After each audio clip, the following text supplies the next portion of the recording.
사랑하는 주님, 우리는 일절 성실하지 못하지만 주님은 언약에 성실하셔서 타락한 피조 세계들을 회복하게 하시고 끝내 당신의 영광이 온 땅에 가득 차도록 그렇게 만들어 가실 것입니다.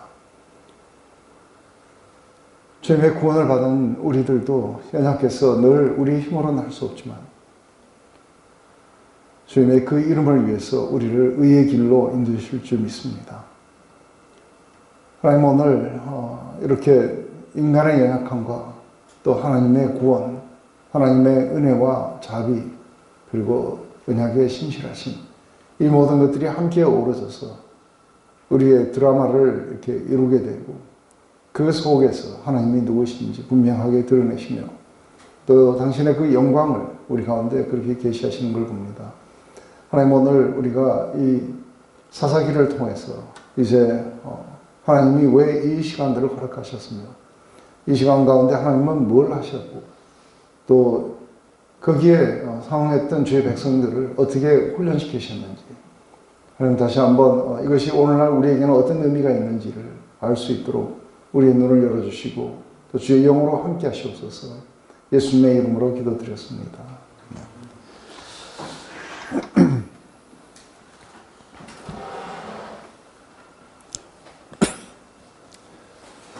네, 이제 오늘부터 또 사사기를 들어갑니다. 사사기의 내용 자체는 뭐 이렇게 여호수아처럼 아주 많은 책은 아닙니다. 우리가 신명기라든지 모세 오경 안에는 정말 뭐 그냥 지나가기 어려운 그런 어떤 것들이 많았었는데 사사기 내용은 굉장히 심플합니다. 우리가 이제 이걸 한번 보면은 하나님이 온 세상을 이렇게 지으시고 그분의 글로리가 온 땅에 그렇게 나타날 수 있도록 그렇게 만드셨습니다. 하지만 인간들이 하나님의 말씀을 청종하지 않고 그렇게 불순종으로 돌아서면서부터 이제 온 세상은 문제가 생겨나기 시작했고 그리고 죄는 이렇게 훨씬 더 관영하게 됩니다. 하나님의 정의가 이제 심판을 이렇게 부르게 되고 결국 마침내 죄가 관영되었을 때 홍수 심판을 통해 가지고 온 세상은 이렇게 멸망에 빠집니다. 노아와 그 가족들을 통해서 새롭게 시작할 때 하나님은 이제 더 이상의 심판이 아니라 구원을 베푸시기로 결정하십니다. 그래서 정의보다는 이제 자비와 그리고 은혜 그리고 이 모든 걸 통해서 하나님은 이렇게 당신의 글로리를 갖다가 이렇게 다시 나타내게 될 겁니다. 근데 이러한 어떤 과정 속에서 무지개 언약을 주시고 다시는 지구를 그리고 우리 인간을 이렇게 멸하지 않겠다 이렇게 말씀하시고 이제 구원을 시작하십니다. 그게 아브라함이었습니다. 아브라함을 그 메소포타미아에서부터 부르셔가지고 약속을 하시고 그리고 번성, 땅 그리고 축복을 이렇게 약속하셨습니다. 근데 지금 이제 이렇게 들어오게 됐을 때 아브라함은 굉장히 하나님의 그런 축복, 인도하심, 그리고 은혜 이것이 아브라함의 삶의 어떤 특징입니다. 알지도 못하는 땅으로 믿음을 쫓아 거기까지 왔지만 사실은 약속만 받고 그리고 완전하게 이루어지지 않습니다. 겨우 막벨라 굴 하나 그거 하나 이렇게 돈으로 주고 산 게 전부였습니다. 자식도 이삭 하나 그리고 나중에 이제 이 야곱을 통해 가지고 70명이 애굽으로 내려가는 이야기입니다. 이 모든 것도 하나님이 인간의 그런 모든 구원의 드라마를 그렇게 오케스트라 하실 때 그렇게 계획하신 거죠. 그 결과 이제 모두가 다 애굽으로 이렇게 내려가게 되고 그 애굽에서 이제 인큐베이터식으로 가나안 땅에는 그 많은 백성들을 이렇게 키울 수가 없습니다. 그렇지만 애굽의 그 빈 땅이었던 고센 땅 거기에는 이집트 사람들이 주로 이제 농업을 했기 때문에 목축지로 적합한 땅이었습니다. 그래서 그 땅을 이렇게 보로받아 가지고 거기에서 이렇게 어떤 산실이 된 거죠. 거기에서 백성들이 거의 200만 명이나 되는 70명이 그렇게 430년 만에 200만 명이나 되는 그렇게 번성이 그 안에서 일어납니다.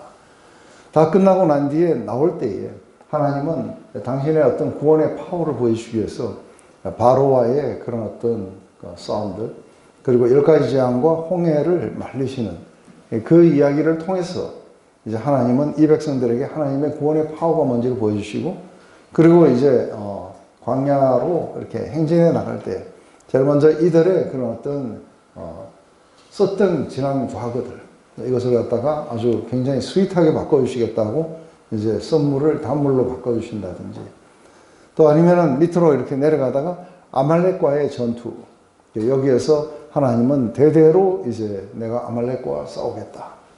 그래서 이 백성들은 하나님을 의존하는 걸 배우고, 그리고 하나님은 이 백성들을 위해서 싸우시고, 이 개념이 이제 거기서부터 이렇게 시작이 됩니다.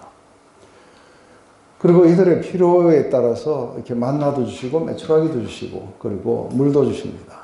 그렇게 해서 시내 산에 왔을 때 이들과 언약을 그렇게 맺습니다. 그래서 이게 일단은 그 언약에는 이렇게 순종과 축복에 따라서 순종과 불순종에 따라서 축복과 저주로 이렇게 갈라집니다. 이제 약속의 땅으로 향해 갔고, 이렇게 행진해 나갔고, 그리고 마침내 들어갈 수 있는 그 찬스에 그만 하나님을 믿지 않습니다. 그리고 자신들이 보는 것으로 하는 이 하와가 범했던 그 범행을 그대로 또 합니다. 그래서 하나님의 말씀보다는 자신들이 보는 것으로 판단하고 안 들어가게 됩니다. 그래서 하나님은 여전히 이 선악과의 이 사건이 모든 세대들마다 이렇게 끊이지 않고 계속되는 걸 봅니다. 하나님의 최종적인 목적은 이제 선악과 사건이 이렇게 거꾸로 사라져야 되는 겁니다. 그래서 이들은 여전히 선악과를 먹었습니다. 그래서 거기서부터 이제 들어가지 못한 채 38년간을 더 이렇게 방황하게 됩니다. 그러다가 이제 마침내 첫 세대들이 죽고, 이제 광야에서 떠오른 세대들과 함께 같이 이제 세렛 시내를 건너면서부터 가나안 정복은 일어났고, 제일 먼저 아모리의 두 왕, 시온 왕과 바산 왕 옥, 이 두 나라를 갖다가 완전히 점령하게 됩니다. 그러면서 그 땅을 갖다가 이렇게 루벤, 그 다음에 므낫세 반지파에게 나눠주고, 그리고 여호수아에 의해서 이제 이 강을 건너갑니다. 강을 건너갈 때도 하나님이 파워로 이렇게 강을 갖다가 중단시켜갖고 맨 땅을 건너간 듯이 그렇게 건너갔고, 여리고 성도 하나님 혼자서 하셨다는 의미 속에서 이게 거리를 빙빙 돌아라고 그렇게 얘기합니다. 그래서 이들은 그렇게 강하게 뭐 싸워야 되고 이런 것이 거의 없었습니다. 하지만 그 뒤에 나오는 모든 전투들은 하나님을 어떻게 트러스트 했는지, 하나님의 말씀을 청종했는지 아닌지, 이것에 따라서 승패가 일어나게 됩니다. 그래서 결국은 가나안의 이 정복들은 이렇게 다 끝나게 되고, 그리고 이제 각 지파에게 이미 땅들을 다 이렇게 할당을 해줍니다. 근데 이렇게 거기에 완전하게 다 그 정복을 하지 못한 채 이게 일부의 땅들이 이렇게 남겨져 있습니다. 그것은 각 지파마다 각 지파가 이렇게 믿음으로 싸워야 되는 어떤 영역들이 남겨져 있다는 걸 봅니다. 근데 우리는 이것이 이들이 불순종했기 때문에 이렇게 남겨져 있다, 이렇게 보겠지만 그것도 하나님의 그 뜻의 한 일부였다고 봅니다. 그래서 완전히 몰아내지 않는 것, 이것도 동일하게 하나님이 뭔가 선한 계획을 가지고 그렇게 하셨다고 봅니다. 그 이야기들이 이제 사사기를 통해 갖고 이렇게 흘러나오게 됩니다. 하나님은 이것을 통해서 뭘 하시려고 하셨는 건가? 이게 이제 굉장히 중요한 사사기의 어떤 주제가 됩니다. 근데 이건 우리의 그 삶과도 동일합니다. 우리도 제일 먼저 예수 그리스도를 믿을 때 하나님의 그 구원의 파워, 그리고 애굽으로 지칭됐던 죄의 파워들, 사단의 파워들, 그 예수님이 십자가에서 그렇게 죽으시고 부활하심으로 말미암아 이제 홍해가 열리고, 그리고 우리는 이제 그 죄의 파워로부터 구원을 받아서 하나님과 이 피의 언약을 맺고, 그리고 이제 약속의 땅에 이렇게 들어와서 첫 열매까지 맛봤습니다. 그리고 이제 어느 정도 우리가 그 가나안 정복이 어느 정도 이렇게 이루어졌지만 완전하지는 않습니다. 그래서 우리는 이미 구원을 받았고 이미 약속의 땅에서 우리가 삶을 살기 시작하지만 완전하지는 않습니다. 그래서 이미와 아직의 프레임 가운데 우리가 이렇게 놓이게 됩니다. 그런데 이 이미와 아직의 이 프레임 속에 우리가 너무 이미가 강하게 이렇게 되게 되면은 우리는 아직 정복되지 않는 것들이 우리 안에 너무 많습니다. 그러다 보면은 우리는 굉장하게 실패감 가운데 이렇게 들어가게 될 겁니다. 그런데 어떤 사람들은 아직이 너무 강화되어서 그래서 온전한 삶은 그저 파이 인 더 스카이처럼 하늘에 갔을 때 그때서야 맛볼 수 있는 것이다 하는데 그게 이미와 아직의 프레임은 사실은 이 가나안 땅에서 맛보는 이미와 아직하고 좀 다릅니다. 이게 왜 다른가 했을 때에 사실은 이제 여기에서 우리가 성령의 능력으로 이렇게 될 수 있는 것은 이 사람들은 하나님의 파워를 외적으로 맛봤어요. 그래서 모세의 그 어떤 지도하에서 하나님은 10가지 재앙을 내리신다든지 홍해 바다가 갈라진다든지 그 여러 가지의 외적인 어떤 파워들이 굉장히 나타나게 되고 이게 강이 마른다든지 아니면은 그 성이 무너진다든지 이런 어떤 모든 것들은 그 해가 머물고 달이 머물고 그리고 막 우박이 내려가고 사람을 죽이고 이런 것들은 하나님의 외적인 파워입니다. 근데 이게 오늘날 신약으로 오면은 이게 우리의 내적인 파워입니다. 이 내적인 파워가 우리 안에 어떻게 일어나는가 했을 때 우리는 예수 그리스도의 십자가의 그 메시지인 복음이 우리 안에서 다시 한번 하나님의 성령으로 우리를 임파워해 주시면 그 메시지가 우리 안에서 굉장한 파워를 불러일으키면서 그러면서 우리는 또다시 그 온전한 나라, 그 나라를 맛보게 됩니다. 하나님의 구원의 파워를 맛보고 하나님의 글로리를 맛보게 되고 영광을 맛보게 됩니다. 그런데 우리가 뭔가가 다른 곳으로 이렇게 그 관심을 돌리거나 이렇게 했을 때 이게 성령의 파워가 우리 안에 강력하게 역사하지 않을 때는 우리는 아직이라는 아주 페인풀한 우리에게 아직도 정복되어야 되는 그 영역들이 굉장히 많이 남아있다는 걸 봅니다. 근데 이제 사도 바울의 그 이야기 속에서는 많은 사람들은 이거를 외적인 자기 행위를 이렇게 죽이려고 노력합니다. 그런데 그렇게 해서 이게 정복될 수 있는 땅들이 아니다는 거죠. 왜냐하면 이건 뭐예요? 너희들이 스스로가 하나님께 묻지 않고 공격해 들어가는 이 전쟁하고 똑같습니다. 근데 이 전쟁에서 이기려면 어디를 가야 되냐면 우리는 강력한 하나님을 향한 믿음이 있어야 돼요. 그럴 때 우리는 우리의 모든 죄가 주님이 아주 전부 지고 십자가에 가셔서 거기에서 우리의 모든 죄가 다 이렇게 처리가 됐다는 이게 믿어질 때마다 이게 성령의 역사 속에서 우리 안에 믿어질 때 우리는 우리 안에서 아주 굉장히 파워풀하게 역사하시는 하나님의 이 역사를 경험하고 죄로부터 승리하게 돼요. 그리고 다른 모든 것으로부터도 우리가 승리할 수 있는 건 거기에 있는 거예요. 근데 하나는 이 트러스트가 바깥으로 이렇게 나왔어요. 말씀을 듣고 그것을 따라가야 되고 이런 걸로 나왔는데 오늘날은 이게 어떤 규정들이 아니고 이것은 바로 우리에게 주어진 이 복음이에요. 그래서 우리가 복음을 듣고 믿는 것을 뭐라고 하냐면 복음에 순종한다. 도에 순종한다.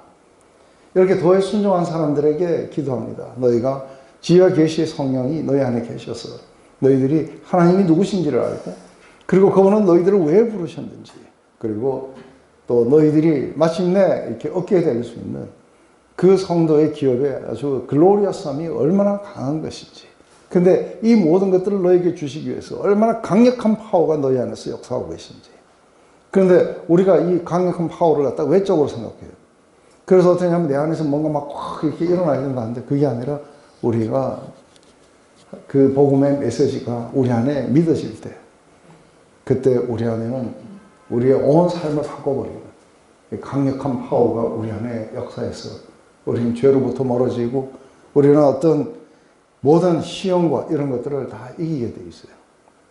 하나님의 사랑에 대한 우리의 확신들. 그래서 복음 전도자들이 해야 되는 가장 중요한 것은 구원의 확신이에요. 이 확신에 이르게 되면 끝나는 거예요. 근데 이게 이제 확신에 이르렀다가도 또 자기 자고처로 돌아왔다가 또 확신에 이르렀다 자고처로 돌아왔다, 이게 왔다 갔다 하면서 그리스도의 장성한 분량까지 자라간다고 봐요.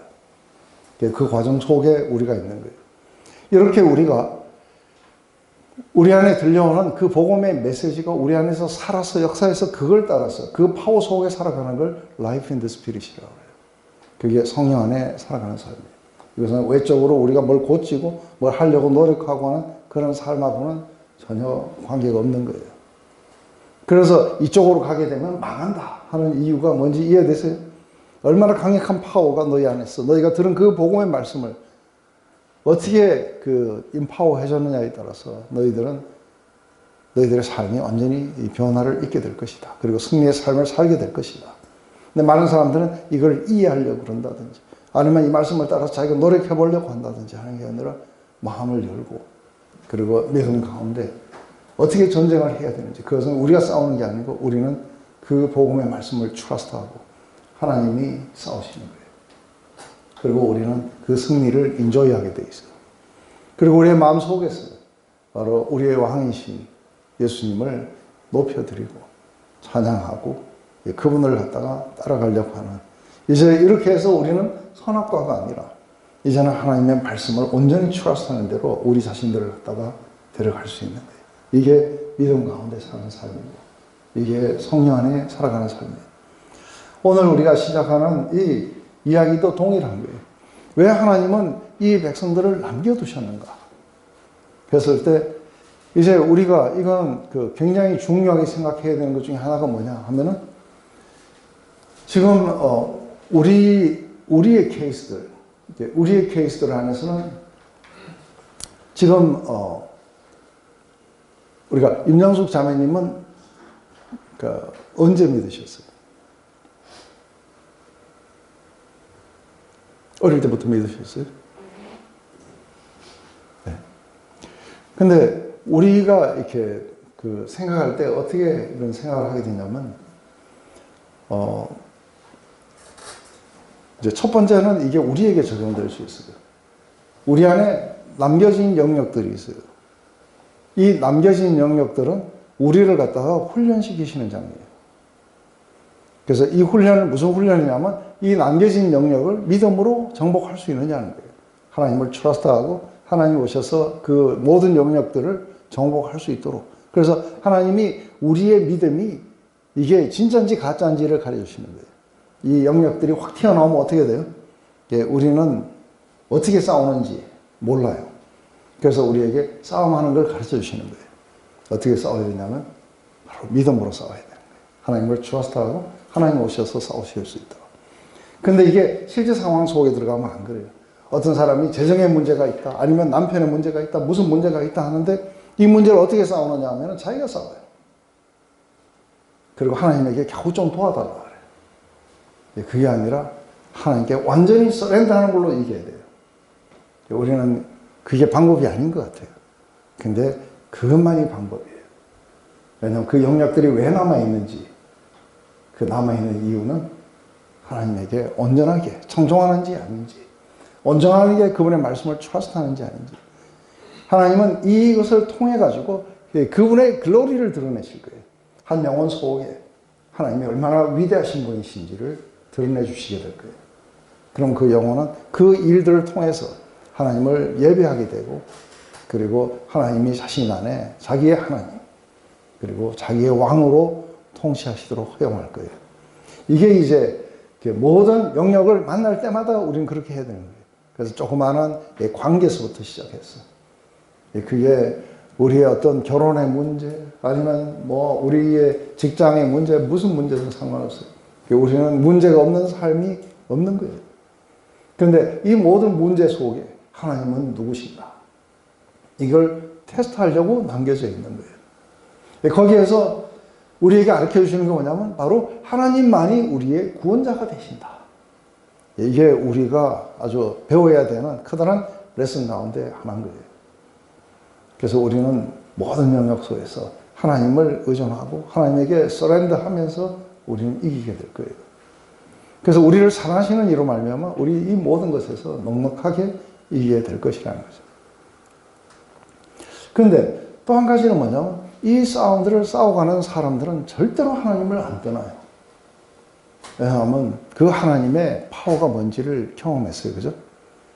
그래서 자기는 하나님을 경험했고 하나님의 파워가 뭔지를 경험했고 그리고 이 복음이 우리에게 얼마나 파워풀하게 우리를 바꿀 수 있다는 것도 우리가 알아요. 근데 문제는 뭐냐면 다음 제너레이션들은 어떻게 해야 되는 거예요? 우리 부모님이 믿었고 저는 그 유아 세례를 받았어요. 그래서 어릴 때부터 어머니 뱃속에서부터 교회를 나오기 시작했고 그리고 유년주일 학교를 다녔고 그리고 중고등학교 때는 회장도 했어요. 대학교 때는 뭐 농어촌에 가서 봉사도 하고 그리고 해병대 뭐 이런 데 가서 위문도 하고 뭐 상가대도 쓰고 오만 걸 다 했어요. 그러고는 교회를 떠났어요. 왜냐하면 한 번도 하나님의 그 파워를 경험해 본 적이 없어요. 모두가 다 이게 뭐냐면 우리 조상들의 하나님입니다.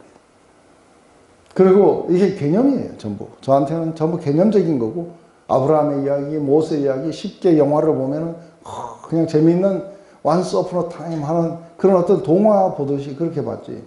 그게 내 하나님이라는 사실을 받아들인 적이 없는 거예요. 근데 36 되는 해에 예수님을 인격적으로 만나고 그 복음의 파워가 뭔지를 경험했어요. 제 삶을 손두리째 바꾸는 걸 경험하고 그러고 나서 지금까지 30여 년을 달려오면서 지속적으로 하나님의 은혜의 파워, 사랑의 파워, 구원의 파워가 뭔지 그게 많은 영역 속에서 이길 수 있도록 도와주신 거예요. 그리고 거기에 전적으로 하나님을 트러스트하면서 어떻게 싸워야 되는지를 이렇게 배우면서 왔던 거예요. 그런데 우리 자녀들은 어떻게 해요? 이 자녀들은 그들 스스로가 하나님이 그들의 하나님이 되셔야 돼요. 그래서 이게 제너레이션 애프터 제너레이션 계속해서 하나님은 그들에게 하나님이 누구신지를 파워풀하게 역사해 주셔야 돼요. 이것 때문에 남겨져 있는 거예요. 그래서 모든 세대들이 저마다 다 하나님을 경험할 수 있도록 이게 사사기에 상당히 중요한 거예요. 거기에서 굉장히 중요한 것 중에 하나가 또 지도자예요. 하나님이 우리에게 이렇게 말씀으로 우리 각자를 만나주시지만 이러한 것들이 각자가 이렇게 그저 말씀을 받고 이렇게 하고 이렇게 나가기가 상당히 어려운 거예요. 그죠? 근데 이때에 누군가가 리더가 있어서 이 사람들을 하나님의 파워를 경험하는 대로 하나님을 순종하는 대로 이리로 이렇게 인도하게 됐을 때에 이 사람들은 굉장히 많이 하나님을 경험하게 돼 있어요. 이게 모세였고 이게 여호수아였던 거죠. 그런데 이 사사시대에는 없는 게 있어요. 리더가 없어요. 그래서 여호수아는 더 이상의 이 리더를 세우지 않고 그렇게 죽어요. 그래서 리더가 없고 하나님이 리더세요. 그런데 이들이 모두가 다 하나님과 직접적으로 관계가 상당히 어려워하는 거예요. 그런데 이들이 외국 군대가 쳐들어오고 압제가 오게 되고 그렇게 되었을 때 이들은 이제 하나님께 부르짖게 되고 이때 하나님은 리더를 주세요. 이들이 바로 사사예요. 그래서 이 사사들은 누구냐 하면은 우리가 사사를 영어로 하면 judges예요. 그죠? judge. judge라는 건 이렇게 재판관이에요. 근데 실제로는 이 사람들은 재판하지 않아요. 드보라 정도가 재판을 했어요. 주로 이것은 누가 하느냐 하면은 그 동네의 장로들이나 이런 사람들이에요. 그래서 당시에 그 각 지파마다 그런 어떤 엘더 그룹들이 있고 이 사람들이 모든 것들을 이렇게 판결을 해요. 종교적인 문제가 걸리면 누가 하냐면 제사장이에요. 그래서 제사장이 법을 해석하고 이렇게 하는 거예요. 그러면 이 사사들은 누구냐 하면은 군사적 리더들이에요. 이 사람들은 일어나서 군사적으로 그 백성들을 압제해서 구할 뿐이지 이들이 영적으로 이걸 이끌었다든지 이런 건 거의 없어요. 그래서 제일 먼저 온니엘부터 시작해가지고 앞에 이 5 사사들은 그저 뭐 별 큰 문제가 없어요. 그죠? 그래서 온니엘, 예후, 그 다음에 그 삼갈, 또 누구예요? 그 뒤에 그 드보라에다가 바락까지. 여기까지는 뭐 특징이 별로 이렇게 없어요. 그런데 이제 기도원부터 시작해갖고 그 뒤에 나타나는 사람들, 그 중에서 이렇게 소선지자들 말고 입다라든지 삼손에 이르기까지 보면 엉망진창이에요.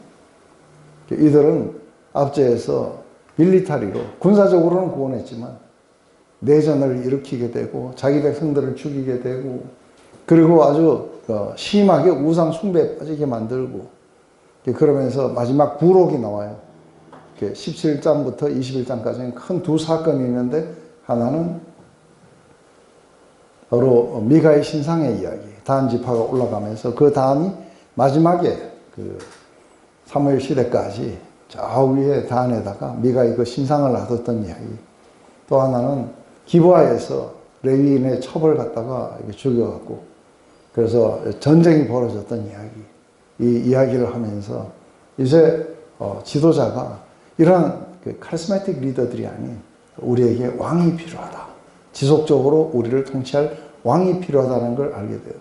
그래서 제가 이거 한번 봐보세요. 카리스마틱 리더라는 게 이렇게 어떤 게 되느냐 하면은 뭐 일반적인 교회에서는 또 다른 목사님이 오면 돼요. 근데 제가 이렇게 어떤 공동체가 있는데 근데 그 공동체가 제가 떠나면 와야 돼버려요. 왜냐하면 그 카리스마틱 리더가 떠났기 때문에 더 이상의 이걸 이끌 사람이 없는 거예요. 그래서 제가 이렇게 25명의 리더들을 뽑아가지고 그 리더들이 스스로가 이렇게 움직여 갈 수 있도록 해주려고 저희가 뭐 아주 굉장히 칼날같이 나눴어요. 이거는 너희들의 일이고 나는 이런 것만 할 거다. 이래가지고 그걸 나눠가지고 하면은 이거 뛰는데도 5년 걸렸어요. 왜냐하면 사사건건이 묻는 거예요. 묻지 마라 하고 그건 너희들이 일인데 왜 내한테 묻느냐 하고 이렇게 하고 뛰니까 이제 서서히 질문들이 줄어가고 자기들끼리 움직이고 마침내 이제는 뭐 큰 행사를 한다든지 아니면 뭘 한다든지 그러면 목사님은 몇 시부터 몇 시까지 오셔서 말씀을 전해주시면 됩니다.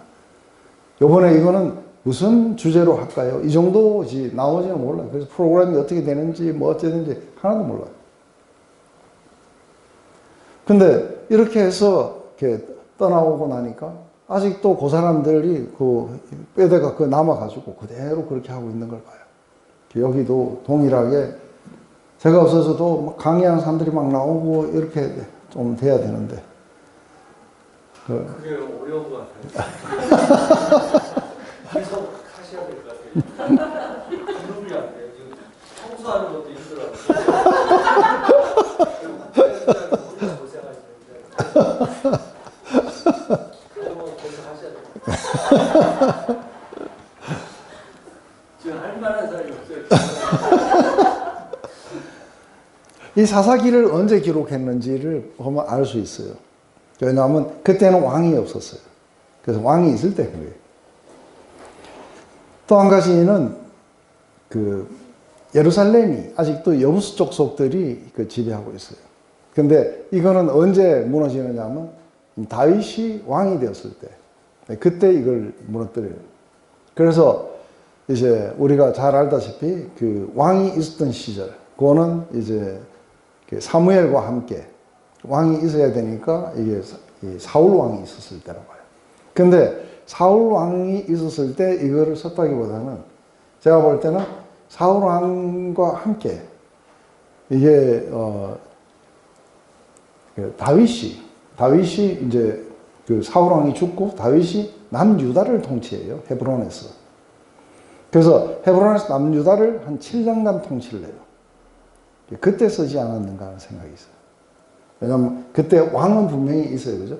그렇지만 이게 궁극적으로 이 사사기, 룻기, 사무엘상 이게 전부 다 동일하게 왕의 필요성들 그리고 다윗 왕이 가장 하나님 나라 안에 적합한 왕이다 하는 것을 이걸 해나가기 위해서 룻기도 거기에 해당돼요. 그죠? 이렇게 가고 있는 거죠.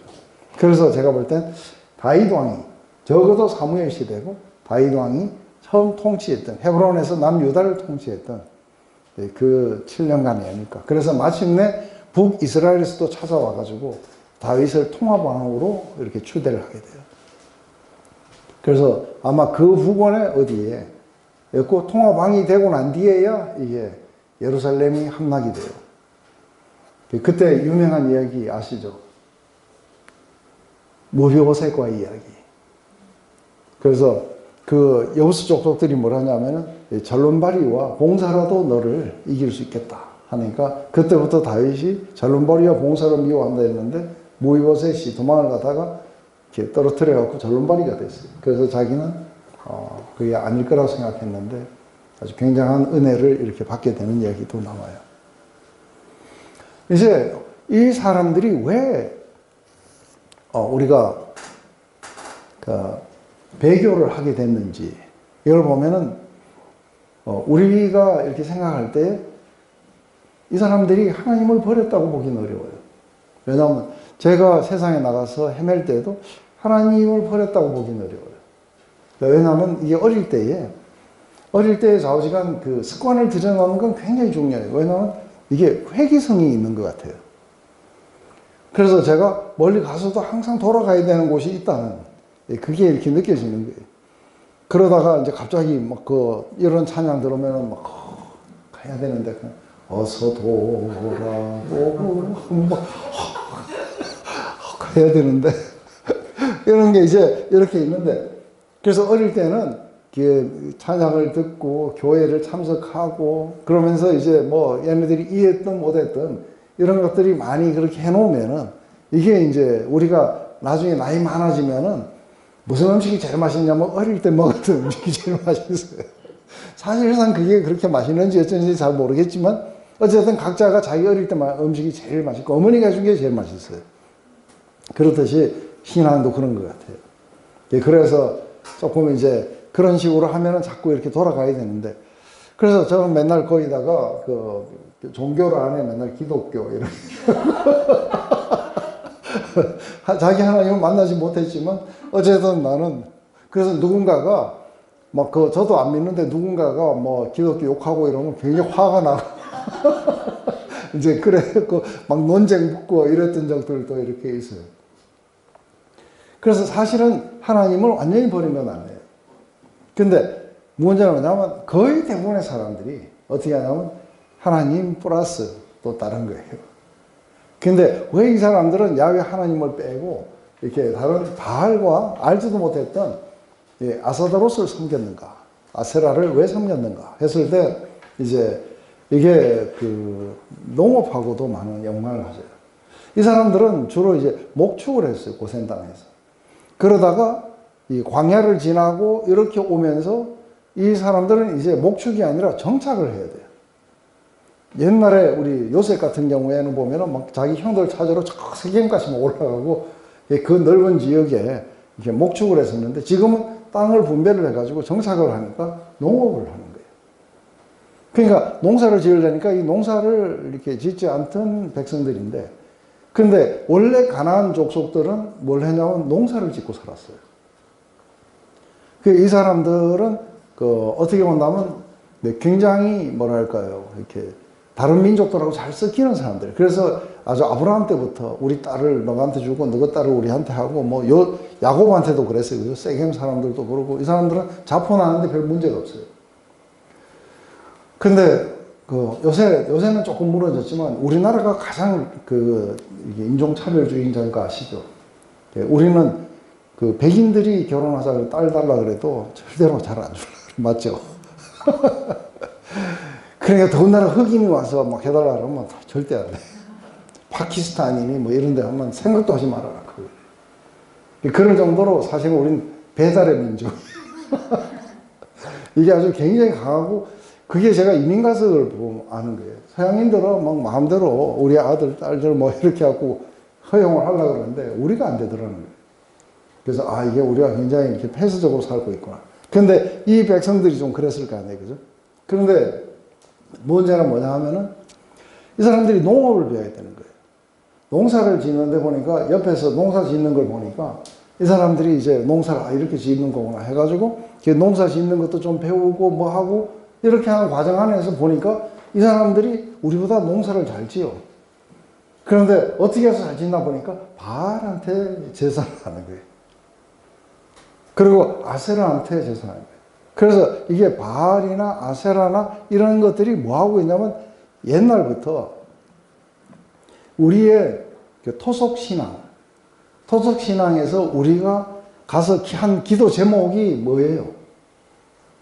토속신앙에 가서 기도 제목이 뭐예요? 정결한 삶을 살게 해달라고, 거룩하게 해달라고 이런 기도 안 해요. 토속신앙에 가장 중요한 게 뭐예요?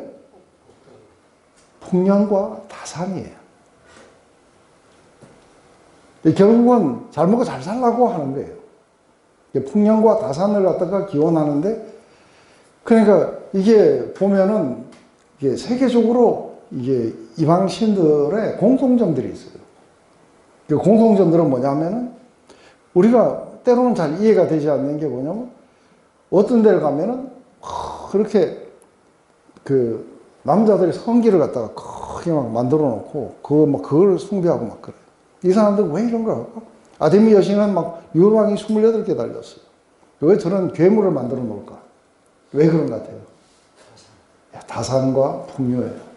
가만히 보니까 이게 새롭게 창출되는 게, 이게 뭔가가 동물들도 뭐예요? 성관계를 통해서 이게 창출되고, 자녀도, 이 자녀를 많이 낳는 것도 굉장히 중요해요. 그런데 보니까 이게 성적인 걸 통해서 이게 새롭게 이렇게 리프로듀스 되는 걸 보는 거예요. 그러니까 이게 이제 그 곡식도 그렇고 전부 다.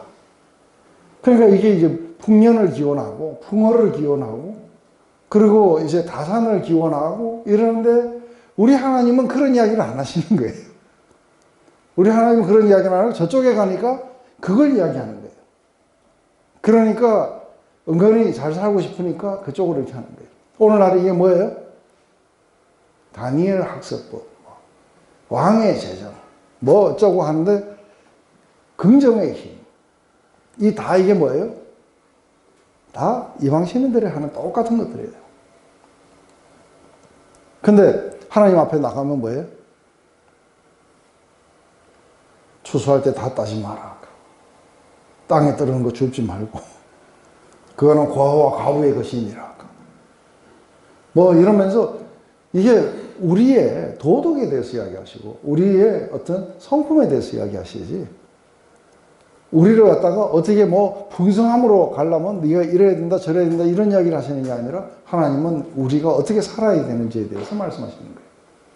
근데 그쪽에 가니까 우리가 어떻게 살아야 되는지는 관심이 없어. 그래서 막 우리를 부자로 만들어 주겠다고 하는 거예요. 갑자기 하나님을 쳐다보다가 눈이 그냥 휙 돌아가 버리는 거예요. 근데 가려니까 이분이 좀 화를 낼 것 같아요. 그러니까 어떻게 하냐면 2마리 토끼 다 잡아야 되겠어요. 그래서 한쪽 발은 이쪽에다 걸쳐놓고 이쪽에 막 가고 하는데, 이쪽에 가서 잘 되면은 이제 서서히 이게 이제 이렇게 힘이 빠지게 되겠죠. 이게 오늘날의 그 신약으로 놓으면 라오디게아 교회예요. 이게 사실은 커다란 우리의 적들 가운데 하나가 음녀예요. 우리를 그렇게 유혹해 가는 거예요. 근데 많은 사람들은 이게 우리가 정말 살 길이고 우리가 번성의 길이라고 이렇게 생각하는 거예요. 긍정의 힘이. 우리의 어떤 번성은 어디에 있느냐 하면 하나님에게 있지 않고 긍정적인 사고에 있다. 이렇게 보는 거예요. 이렇게 하니까 하나님을 우리가 믿긴 믿지만, 그죠? 하나님을 섬기긴 섬기지만 대충 가짜로 섬기고 실제로 믿는 건 이런 것들이에요. 여기에서 커다란 고난이 오면 어떻게 해요? 고난이 오면은 갑자기 연어들처럼 휙 하고 돌아서서 하나님 하고 이래가지고 하나님을 한번 경험하면 한동안은 조용한 거예요. 그쪽으로 가자 그래도 잘 안 가고 이렇게 조용한 거예요. 그러다가 서서히 또 이렇게 눈이 돌아가고 또 와야 되고, 이런 일들이 계속해서 반복되는 사이클들을 걷게 될 거라는 것이죠. 이게 충분히 이해가 되세요? 오늘날에는 도대체 이런 것들이 어떤 건지, 우리는 어떻게 바알을 섬기고, 어떻게 아스타로스를 섬기고, 우리는 어떻게 아세라를 섬기게 되는 것인지, 이런 것들에 대해서 우리가 서서히 이제 우리가 이해가 되어 가는 거죠. 공격해오는 것도 이렇게 보면은, 이게 지금 갑자기 굉장히 뚱뚱해졌어요. 이렇게 날씬하던 게. 그래서 여기 보면은 좌우 위에가 이게 메소포타미아예요. 그죠? 거기에서 우리가 보면은 유브라데스강 있는 그 위에 하란이 있고, 그리고 이 위에서 주로 이제 아시리아, 그 다음에 바벨론, 또 요 위에 아람 군대가 쳐들어왔다 했을 때 그 아람이 뭐냐면 하란이에요. 하란에 있는 사람들인데, 원래 이 민족들이 하란에서 왔기 때문에 말이 비슷해갖고 예수님도 아람어를 많이 사용하세요. 그래서 이게 메소포타미아에서 안 오면은 이 밑에 모압이 쳐들어오거나 암몬, 이 둘이 형제 국가예요. 그죠? 그 다음에 이 밑에는 아주 단골 손님이 블레셋이에요. 그리고 이 밑으로는 사막인데, 근데 제일 첫 번째 그 모압왕 에글론이 이렇게 쳐들어올 때에 보면 암몬하고 놀랍게도 아말렉 사람들을 데리고 올라와요. 아말렉은 저 밑에 르비딤에서 있었던 사람들인데, 이 사람들이 이게 광야니까 사람이 모여 안 살잖아요. 그러니까 확 터졌으니까 이게 무슨 베두인인지 뭔지 모르겠지만 이렇게 그 아말렉 사람들과 이렇게 모여가지고 연합군을 이끌고 이렇게 쳐들어왔다 이렇게 돼. 그래서 우리가 여기 지금 상당히 밑쪽이에요. 근데 위쪽으로 올라가면은, 위로 올라가면은 또 저 위에 메소포타미아에서 올라온다든지 뭐 이런 것들이 많을 거예요. 그래서 여기를 보면 직접적으로 공격을 받는 땅들이 있고, 또 별로 공격을 안 받는 땅도 있기도 하고 뭐 그랬었어요.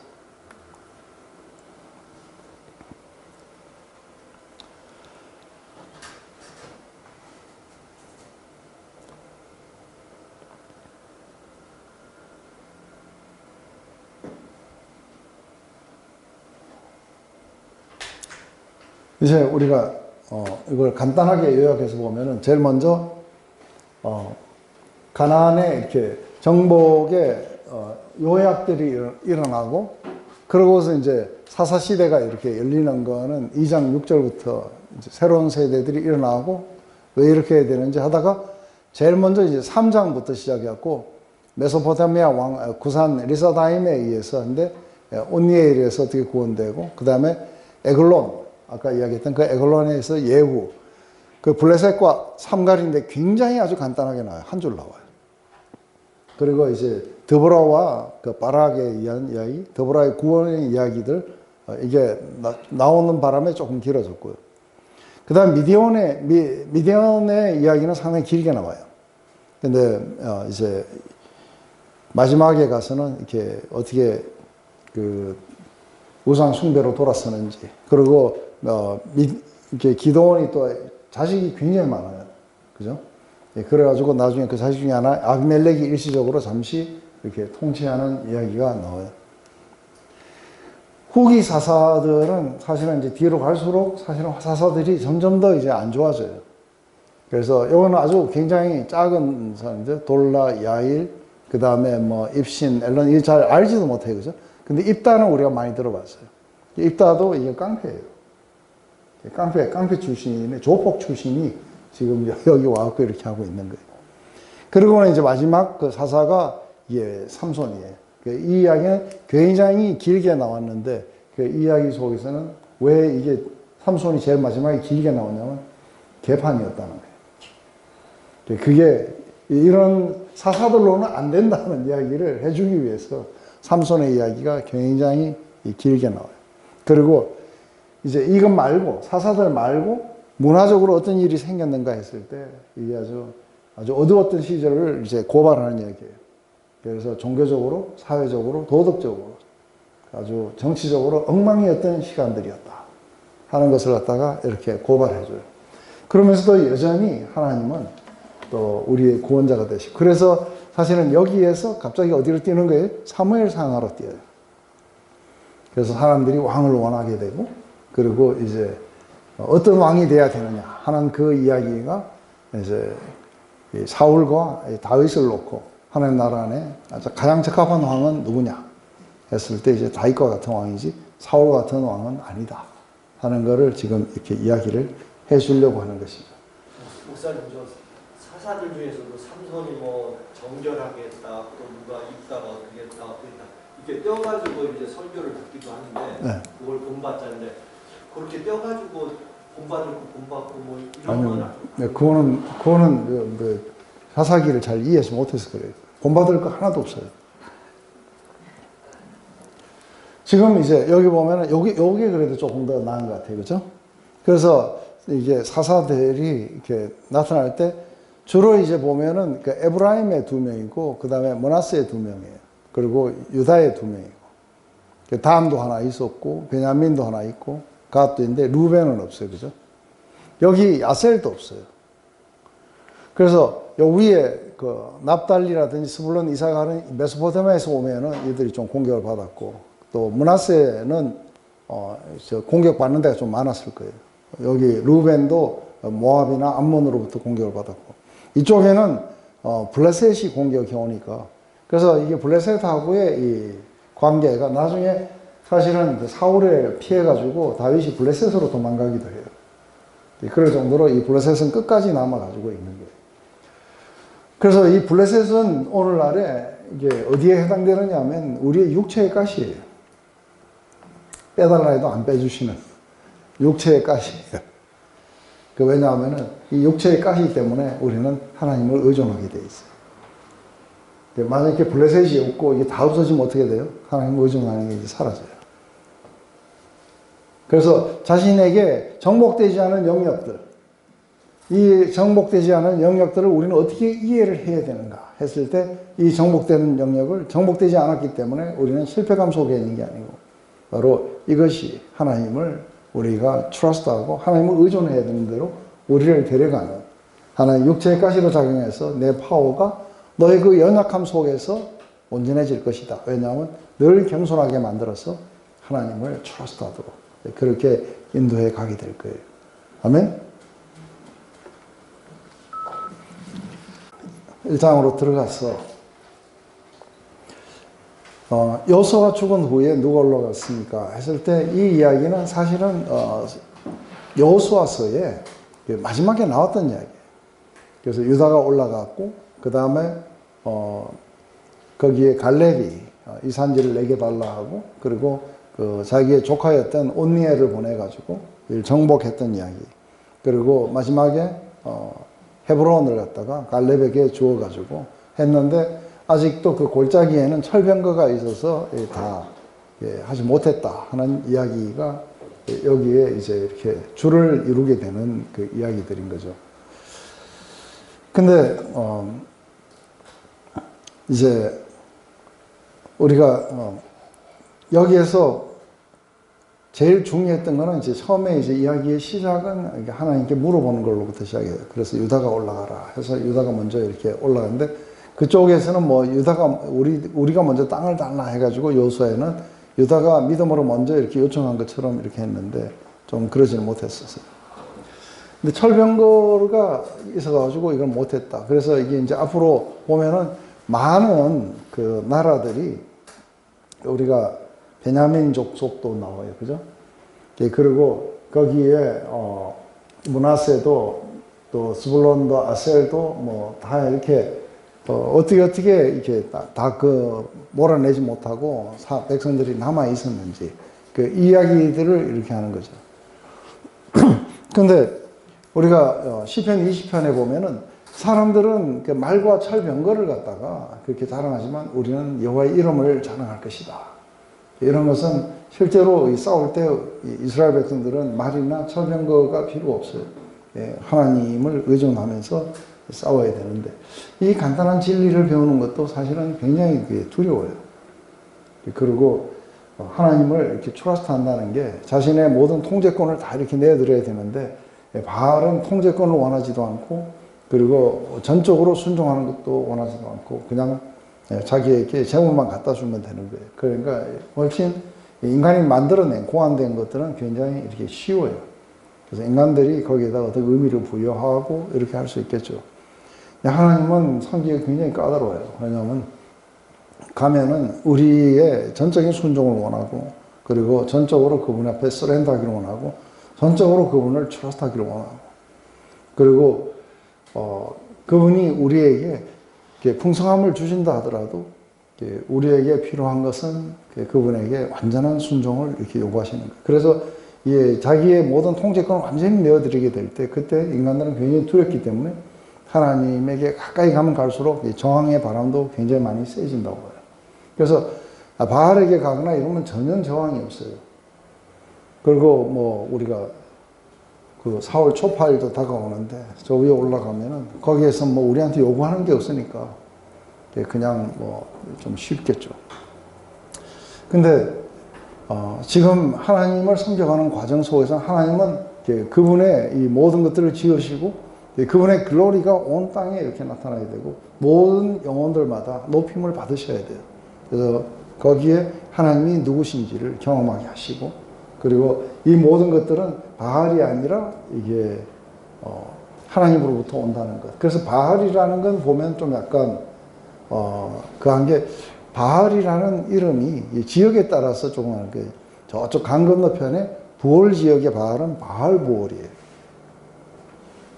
그 다음에 또 저 위쪽에는 바알 기략하고 뭐 이런 식으로 이 바알이 이렇게 좀 있었던 것 같아요. 근데 바알이라는 그 의미 자체가 보면은 남편, 주인 뭐 이런 거예요. 그죠?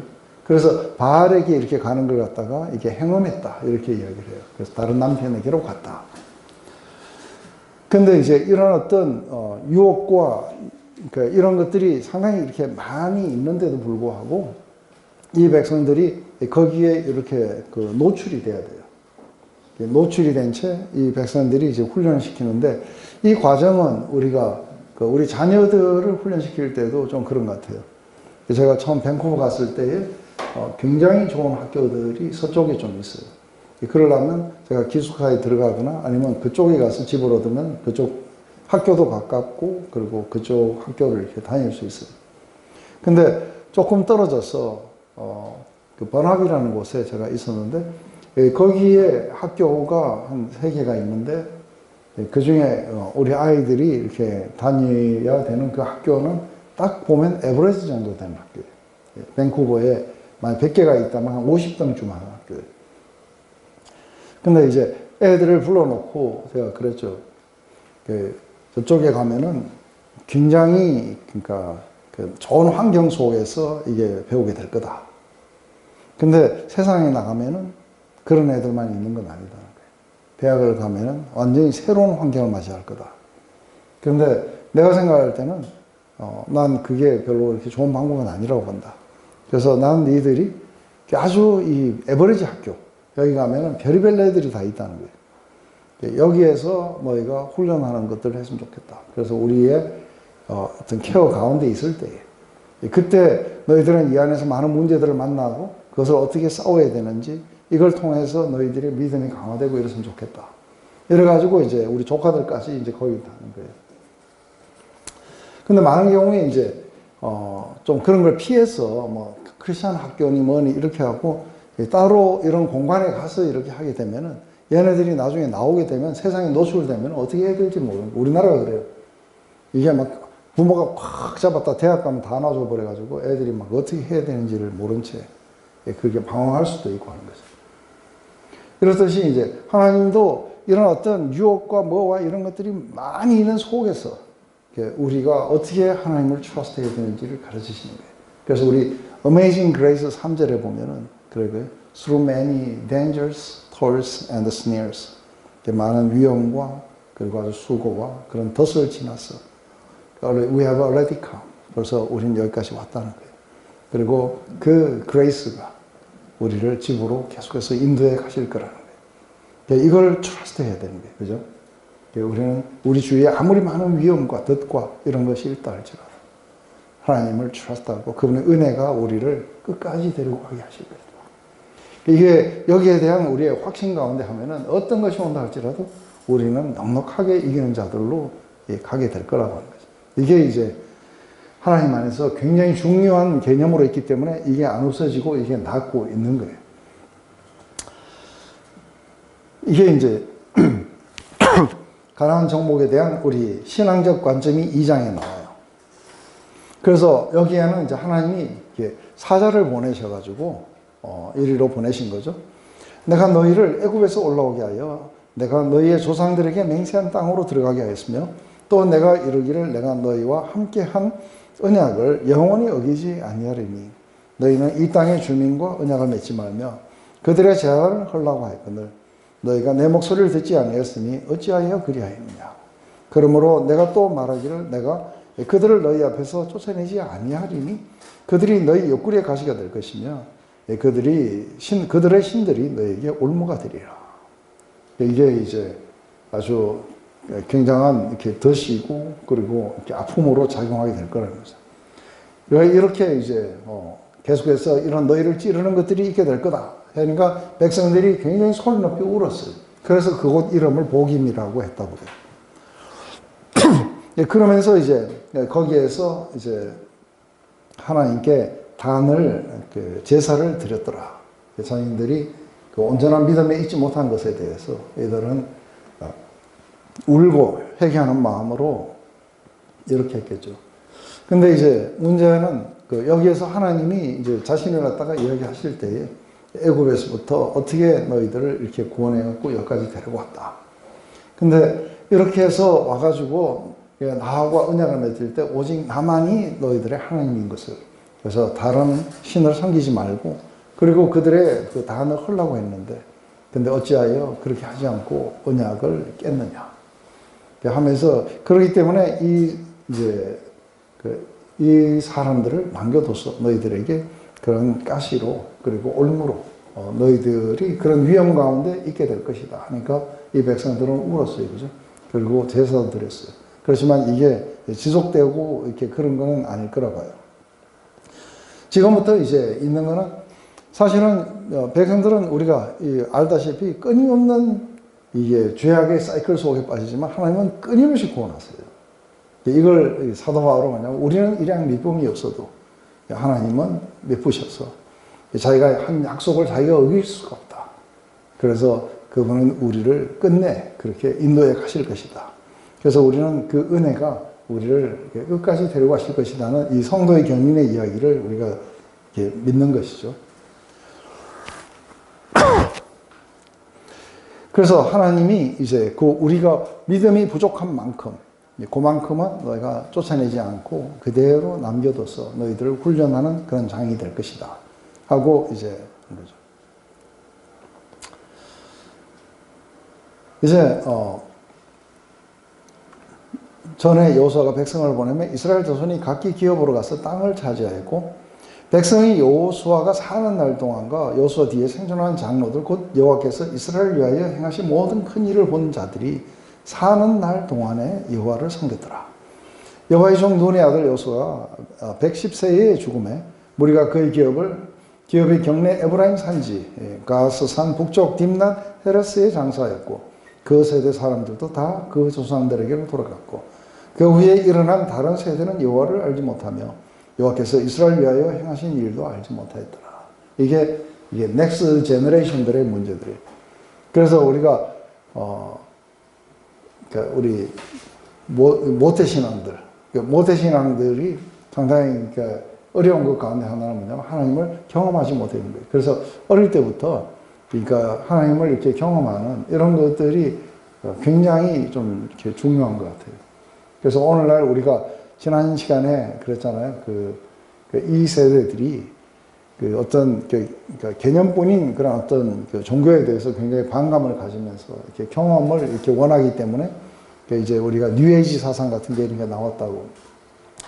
그래서 사실은 이게 이제 경험하게 하려고 그러면은 이 어릴 때에 이제 경험하는 것이 어떤 심리적인 경험보다는 이렇게 지속적으로 하나님을 의지하고 그것을 돌파하는 이 훈련들을 좀 시켜줄 필요가 있다 봐요. 그리고 알든 모르든 계속해서 복음을 이렇게 전할 필요가 있고 근데 이렇게 하기 위해 이제 하나님이 자기의 어떤 그 경험들이 하나님을 경험한 것들이 강하게 있어서 이 자녀들을 늘 그렇게 해야 되는데 사실은 여호수아와 그 장로들 이 하나님을 파워를 경험했던 사람들이 사는 동안에는 하나님을 버리지 않았어요.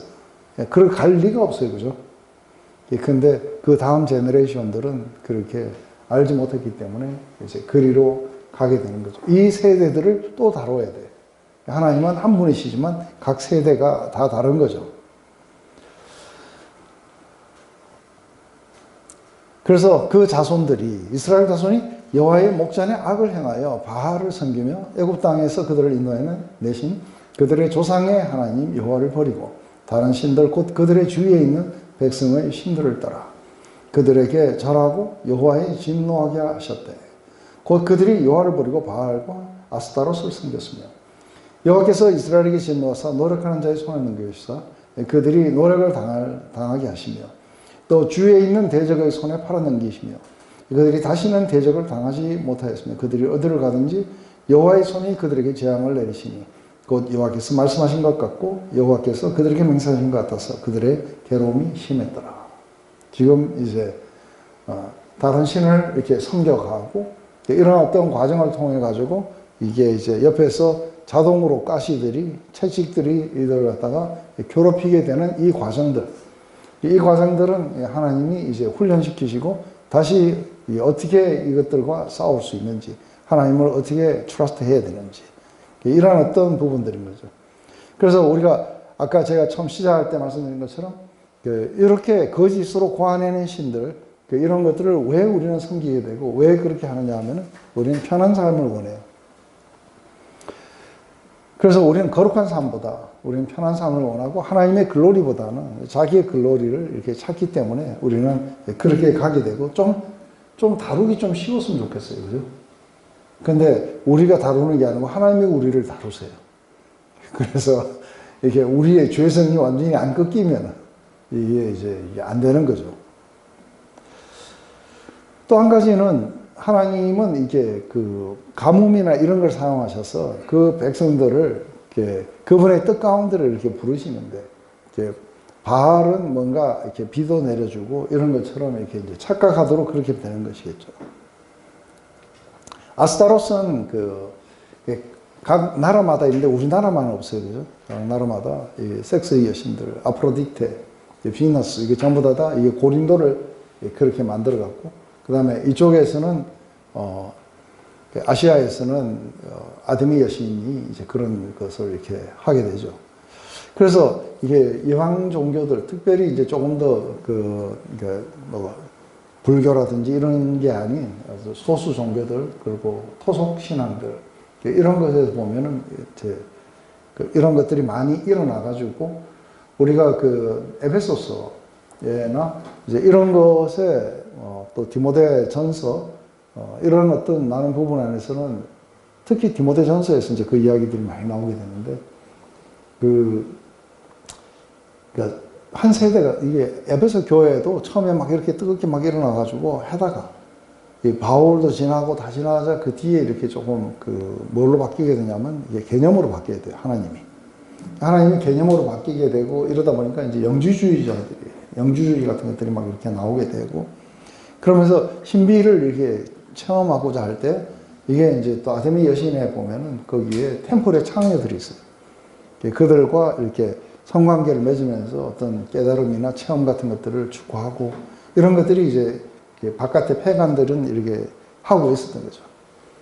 그리고 그들이 굉장히 이렇게 섹스와 이렇게 부의 상징들이고 하다 보니까 그 사람들이 닦는 머리를 하고 금비녀를 하고 있는 거예요. 그래 보면 디모데전서에 하나님 백성들은 닦는 머리 하지 말고 금비녀도 하지 마라.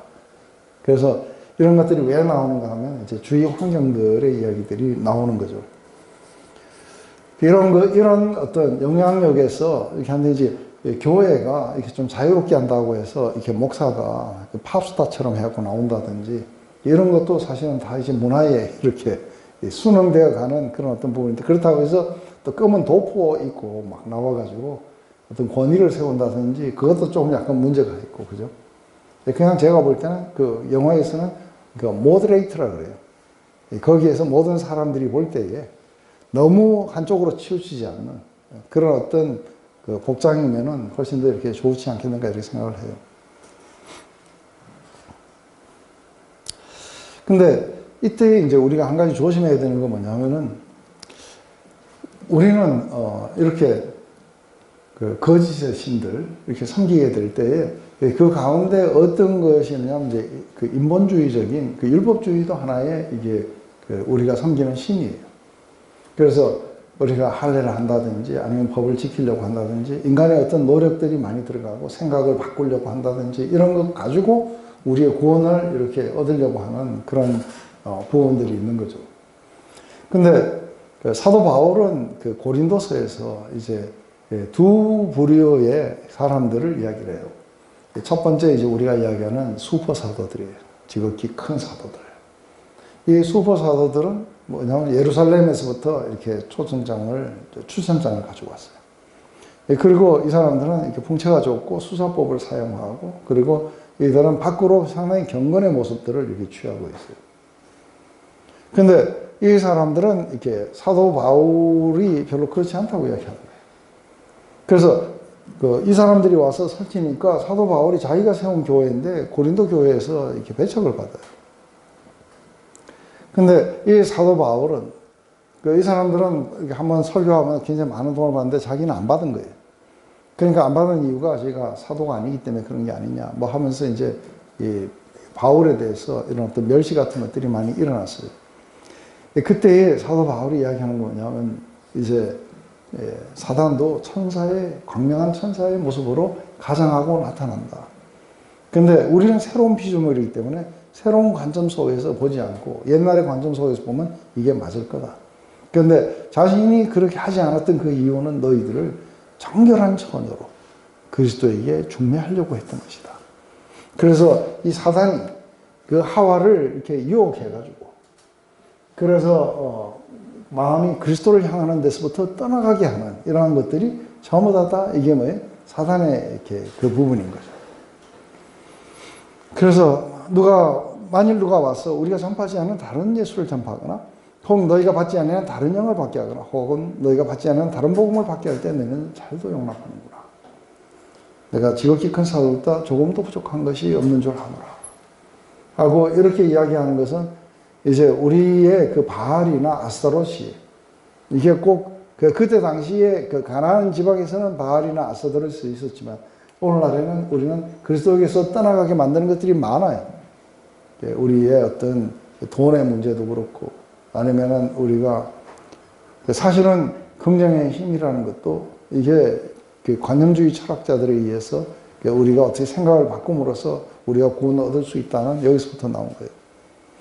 이건 그 기독교 역사 안에 이렇게 반복되어서 나타나는 그런 것들이에요. 왜냐하면은 이게 기독교가 처음에서부터 떠나가게 될 때, 그때에 우리의 순수한 이성으로는 이해가 안 되는 종교예요.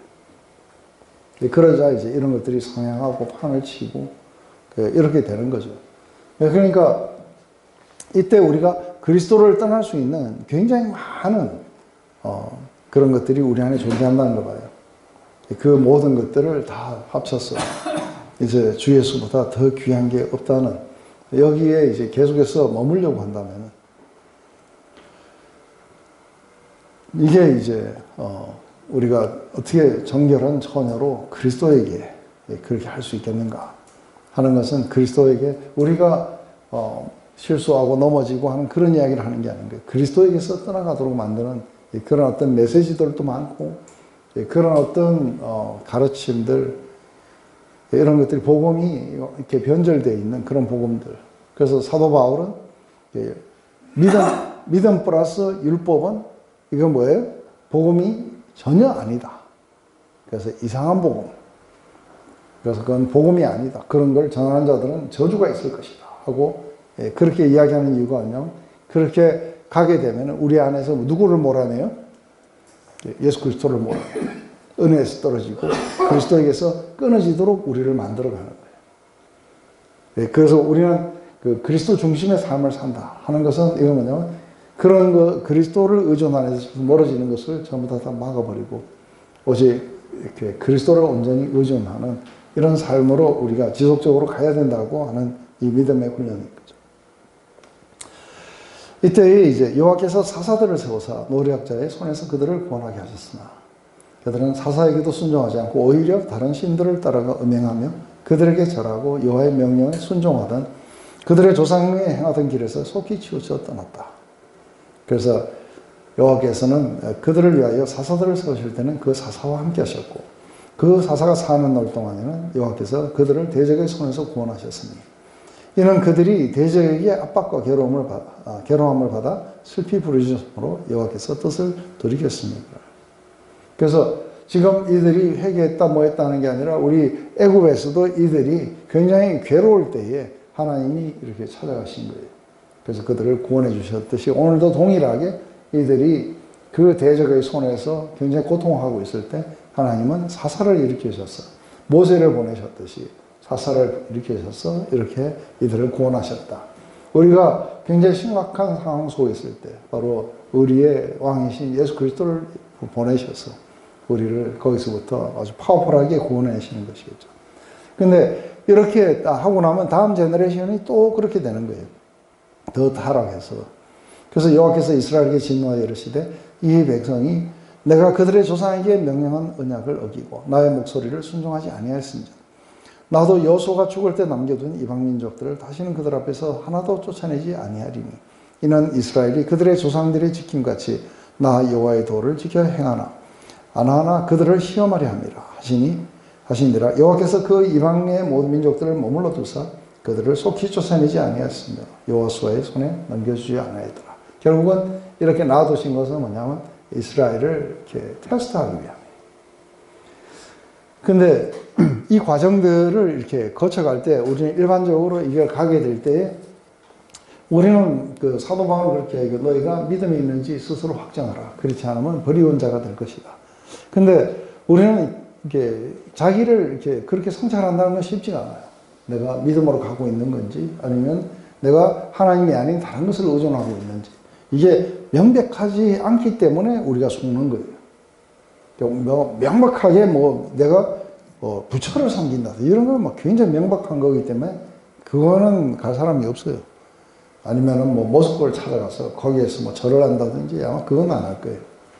근데 이게 어떻게 보면은 하나님의 축복 같기도 하고 어떻게 보면은 아닌 것 같기도 하고 아리까리한 이게 사실은 이제 우리가 속이는 자들 지금 저한테 줄곧 그 신천지 오라고 정말 그 10달 아파가지고 낳은 이 자식이 지금 이렇게 그 밴쿠버에서 그냥 떠돌던 한 영혼을 하나님께로 인도했더니 여기 와서 신천지에 들어가 버리고 그래서 저보고 증거의 장막으로 오시라고 끈질기 지금 몇 년째 그래갖고 제가 만나고 요한계시록을 다 풀어주고 이런데도 사랑하는 목사님 하고 왔어요. 그래서 6월 초에 또 오겠대요. 요새 뭐 일이 터졌는데도 계속 갑니다. 그게 그러니까 성경을 잘못 이해했는데도 그 성경을 제대로 이렇게 가르쳐줘도 안 받아들여요. 이게 왜 그런지 아세요? 이게 그 진리를 믿는 게 아니고 이런 사람들이 이게 이제 왜 그쪽으로 가느냐면 거의 대부분의 사람들이 이게 믿음의 중독이라고 해요. 이 믿음에 자기가 한번 믿었던 거를 이게 버리기가 상당히 어려운 거예요. 왜냐하면 이걸 버리면 자기의 정체성이 다 무너지고 지금까지 살아온 게 완전히 잘못 살아온 거예요. 그래서 끝까지 그걸 붙잡으려고 하는 거예요. 이것도 죄성 가운데 하나예요. 그래서 이걸 갖다가 우리 뭐라 하냐면 믿음에 중독됐다고 이야기해요. 이 사람은 신천지 떠나가지고 새천지가 와도 또 글로 또 가요. 그러다가 또 구천지 나타나면 글로도 가고 다 가요. 이게 이럴 때에 이제 하나님이 우리에게 근데 이거 이제 돌아오게 하려면은 이제 아주 금방이에요. 이제 완전히 죽을 때까지 가봐야 돼요. 죽을 때까지 가보면 뭐예요? 이 무언가가 자기가 지금 잘못 가고 있는가 하는 생각이 이제 그때서야 들어요. 그러면 이제 막 그 다음 목사님 하고 와가지고는 그게 잘못된 거예요? 하고 이제 이렇게 하고 이제 겸손하게 와서 좀 물어보겠죠. 지금 가르쳐요, 저를 보면. 요한계시록을 가르쳐줘요.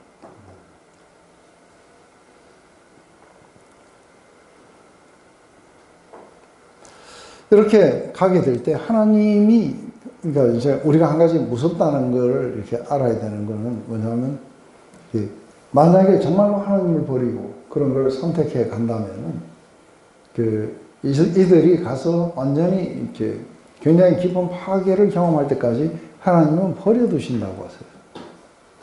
그래서 사실은 가다가 부터 정신 차리고 또 오기도 하고 이래야 되는데, 우리 로마서에 보면 이제 이렇게 이야기해요. 그죠? 예, 그러므로 하나님께서 저희의 마음의 정욕대로 더러움에 내버려서 저희 몸을 서로 협되게 하셨으니, 이는 저희가 하나님의 진리를 거짓으로 바꾸고 피조물보다 좋을 줄을 더 경배하고 섬김이라. 주는 곧 영원히 찬송하시리로다. 그렇게 했는데, 우리가 볼 때는 이만희가 그렇게 하고 잡혀 들어가고 땅바닥에 무릎 꿇고 이러는데, 아직도 저한테 그 이만희를 이렇게 자랑을 해요. 그런 걸 보면은 이제 자기 마음의 이렇게 정욕이지, 그게 진리를 찾는 마음이 아니잖아요. 그죠? 근데 다른 어떤 것들도 마찬가지예요. 부를 추구하면 부로 망할 때까지. 이게 이제 실제로 거기에서 완전히 이렇게 덫에 걸려가지고 완전히 고통해갖고 이렇게 돌아오기 전까지 하나님은 이렇게 놔두셔야 돼요. 이게 하나님이 하시는 거예요. 그래서 이들이 하나님을 버렸을 때 어떻게 하냐면 그 상실한 마음 가운데를 두사. 그래서 아주 굉장한 어둠을 걷게 하고 파괴로 걷게 하고. 그랬을 때 이제 이들은 이게 아니구나 하고 이렇게 가난한 마음이 되어 들어올 때 하나님은 그리스도를 통해서 구원을 하신다는 그 이야기죠.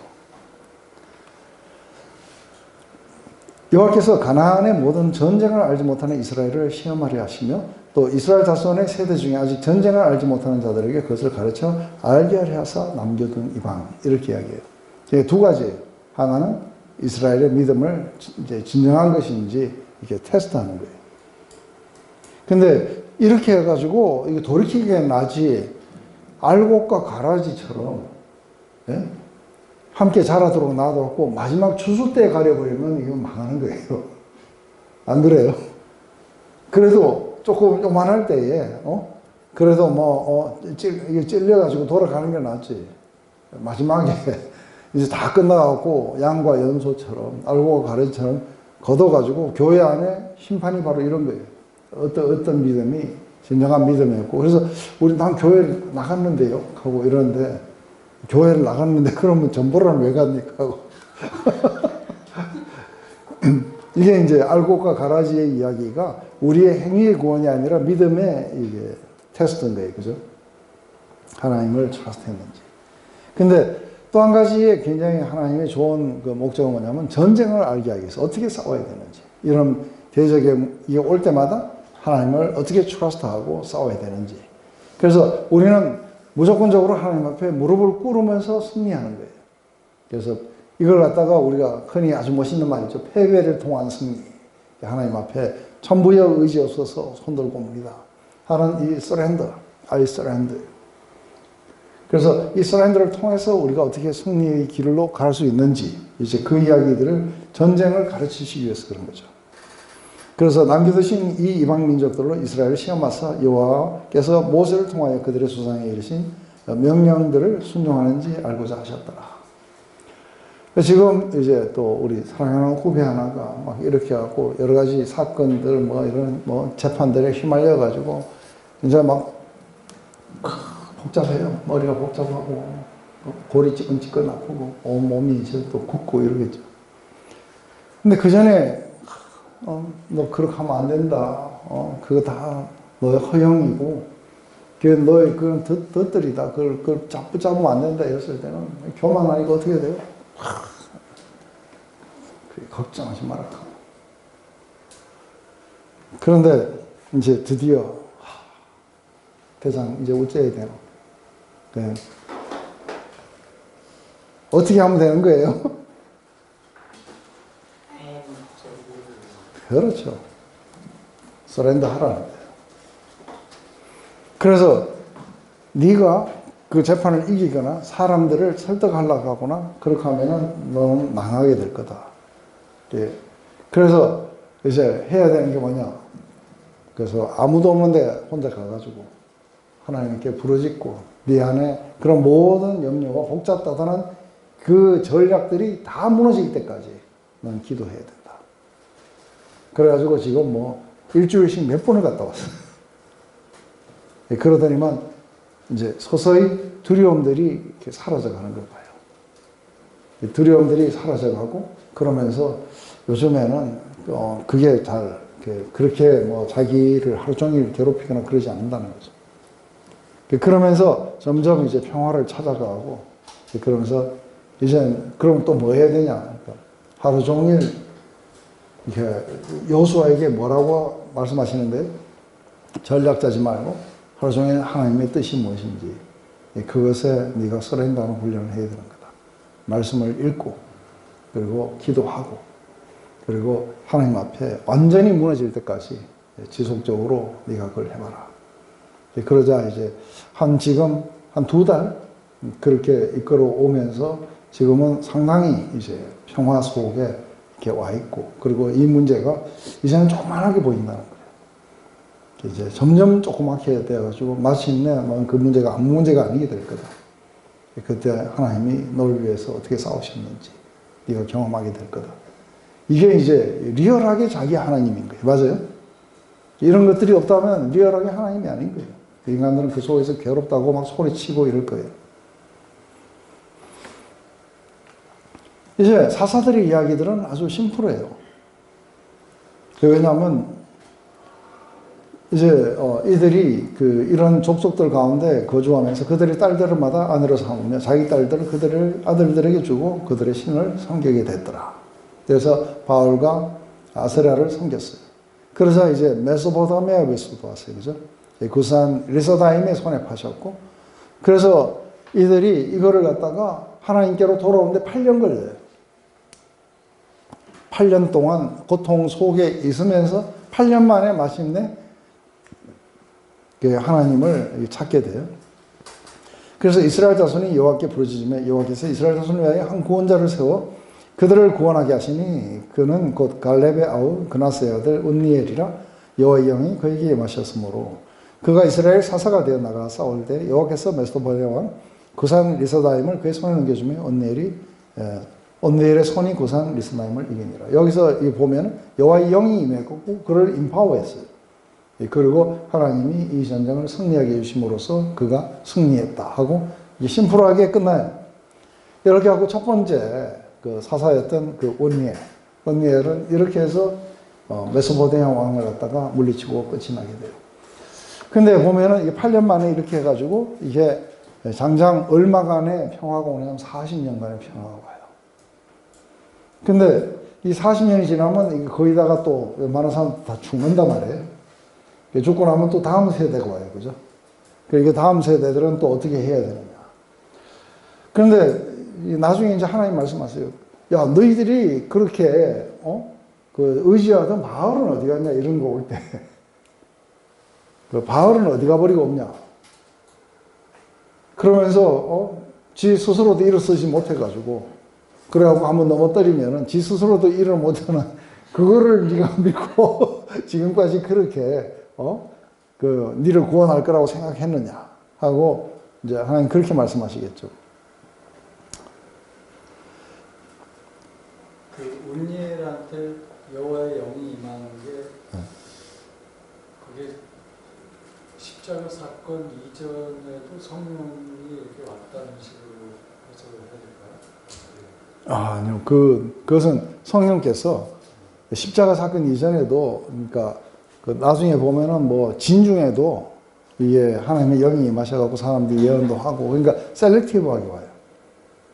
하여튼 믿는 모든 자에게 오는 게 아니라 하나님 백성 모든 자에게 오는 게 아니라 다른 차원의 그렇죠.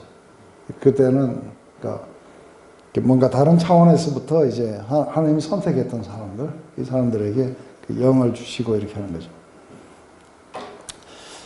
제일 첫 번째 문제는 자폰이었어요. 이건 나중에 그러니까 우리가 에스라스에서 이 마지막에 이게 보면 자폰의 문제가 굉장한 커다란 문제인 줄 알고 외국한 애들을 막 떠나보내고 이런 일들을 이렇게 하게 돼요. 근데, 상당히 이렇게 중요한 건 뭐냐면, 예수님을 이렇게 따를 때에, 이때에 이제 우리가 경쟁하는 게 많아요. 예수님을 온전히 못 따라도록 우리를 이렇게 경쟁하는 것들이 많죠. 그 중에 우리가, 그 부자 청년의 이야기 속에서는 자기가 가진 게 너무 많아가지고 예수님을 따르는데 지금 가로막고 있는 거예요. 예, 그러면서 부자가 어떻게 하나님 나라에 들어가기 어려운지. 왜냐하면 지금 하나님 나라에 들어가고 있는 그것을 막고 있는 게 있다는 거예요. 그게 자기가 가진 부였어요. 그런데 베드로는 우리는 다 버리고 왔습니다 하고 이제 자랑하니까 그래 맞다. 근데 조심해라. 먼저 된 자 나중 되고 나중 된 자 먼저 될 수도 있다.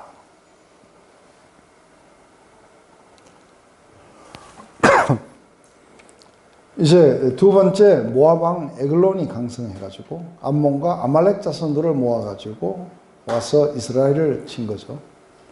그래서 이스라엘 자손이 그러니까 지금 이때는 또 18년 걸려요.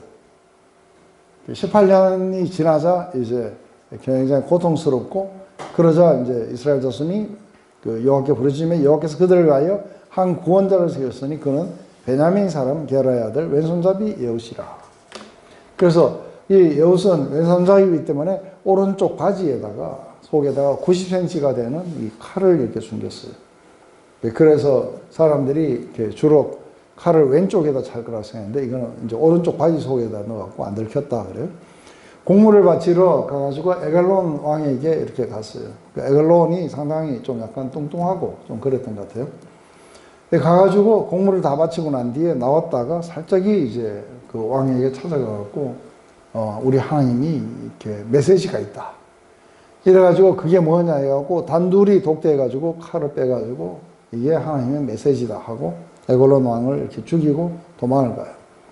근데 사람들은 그냥 쉬는 줄 알고 있다가 한참 후에야 발견하게 되는데 그때는 이미 도망가서 에브라임 산지에 올라간 거예요.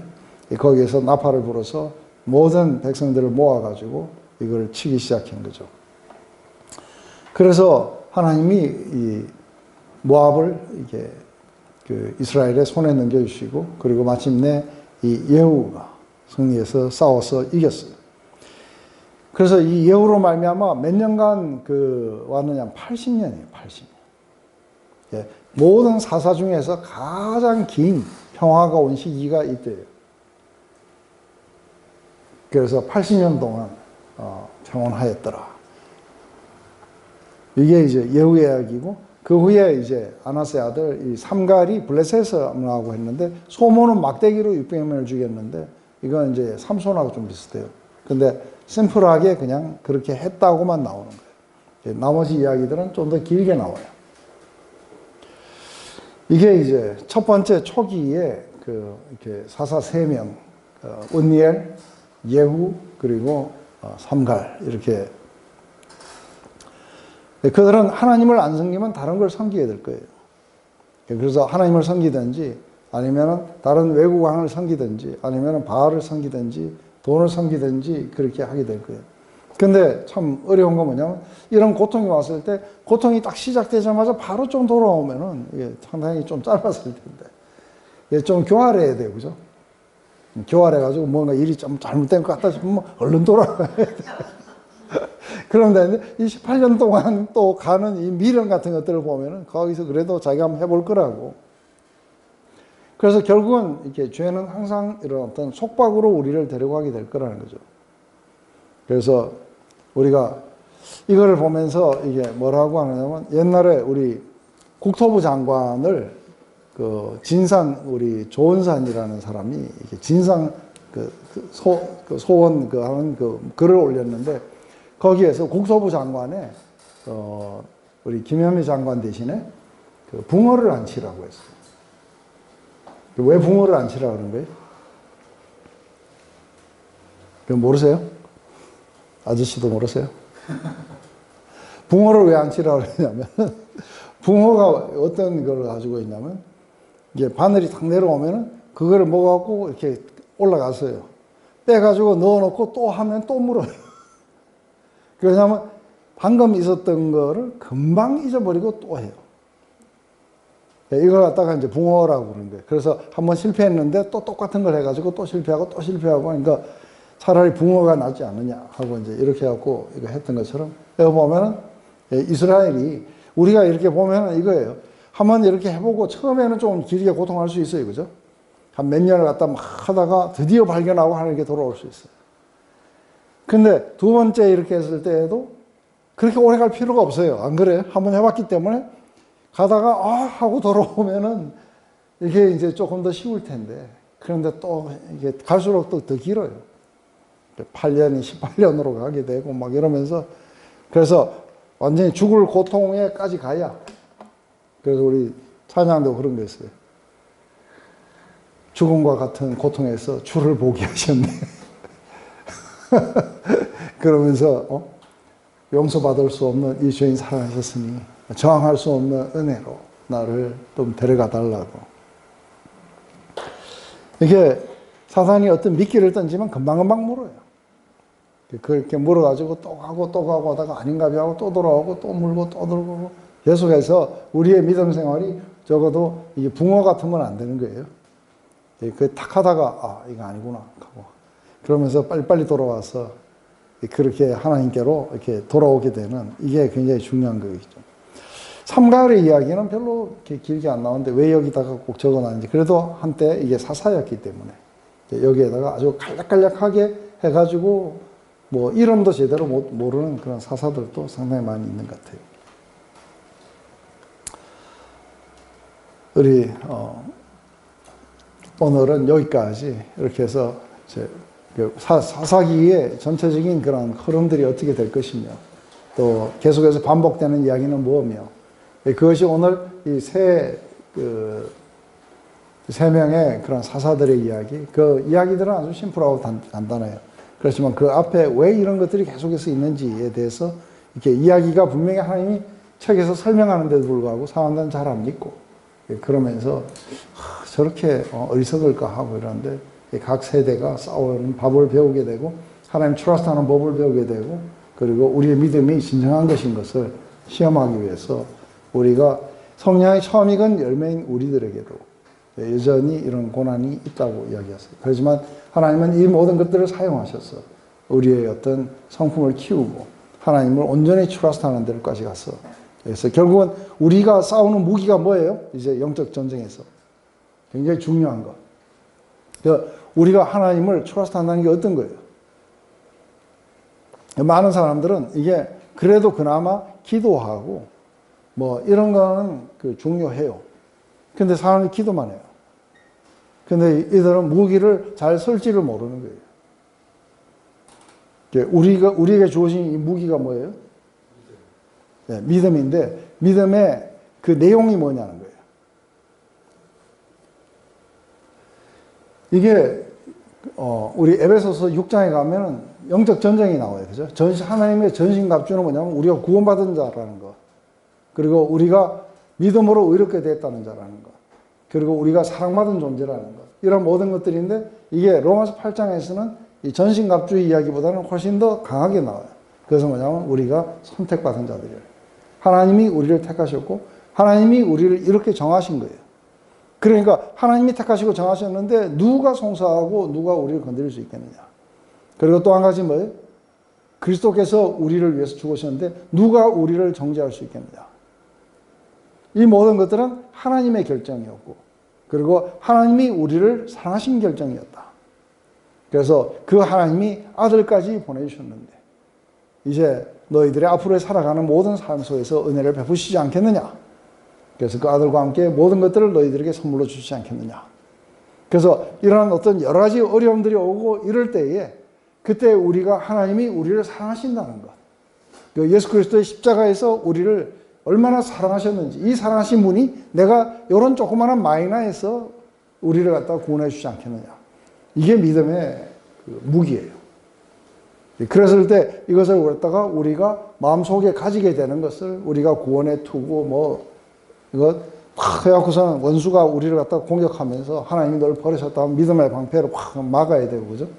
진리로 무장을 하고, 그리고 마침내 이런 것들을 성령의 검으로 파워가 우리 안에 오면 확 다 사라져요. 이게 우리가 영적으로 싸워야 되는 이 강력한 무기들이라는 것 이해하세요? 우리는 그것을 붙잡고 하나님은 여기에서 또 승리하게 하실 것이라는 것. 그래서 우리를 사랑하시는 그 사랑으로 말미암아 우리는 넉넉하게 이기고 이 사랑은 절대로 끊어지지 않는 사랑이다.